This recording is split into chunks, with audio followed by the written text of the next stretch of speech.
আসসালামু আলাইকুম। আজকে আমি তৈরি করে দেখাবো নকশি পিঠা। এখানে আমি 1 কাপ চালের গুঁড়ো আর স্বাদ মতো লবণ দিয়ে দিলাম। 1 কাপ চালের গুঁড়োর জন্য 1.5 কাপ পানি দিলাম। পানিটা ফুটে যাওয়ার পরে এখানে চালের গুঁড়োগুলো দিয়ে 2 মিনিটের জন্য ঢাকনা দিয়ে রেখে দেব।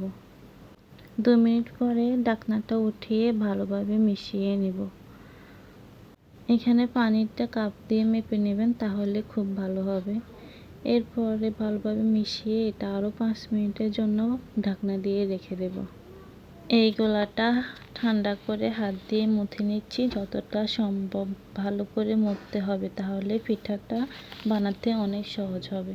এরপর হাতে ছোট একটা ডো নিয়ে ভালো করে মুথে নিচ্ছি। এখন একটা ছোট সাইজের রুটি বেলে নেব। এটা একটু মোটা হবে। এই রুটিটা পাতলা হবে না, এটা একটু মোটা করে বেলতে হবে, তাহলে রুটি বানাতে অনেক সহজ হবে। এখন আমি এখানে একটা শলা দিয়ে সুন্দরভাবে ডিজাইন করে নেব। এই ডিজাইনটা অনেক সহজ, আপনারা চেষ্টা করলে এটা করতে পারবেন। আজকে সবগুলো পিঠা আমি একই ডিজাইনে বানাবো। এভাবে পিঠা বানালে বাচ্চারা অনেক পছন্দ করে।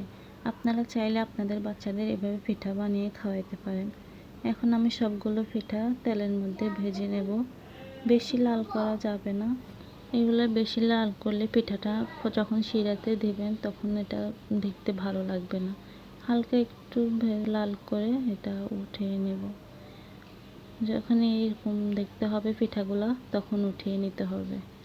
গরম গরম উঠিয়ে পিঠাগুলো শিরাতে দিয়ে দেব।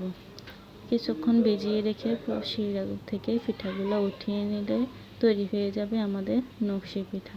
এইভাবে পিঠা তৈরি করলে ছোট বড় সবাই অনেক পছন্দ করে, আর পিঠাগুলো খেতে অনেক মজা।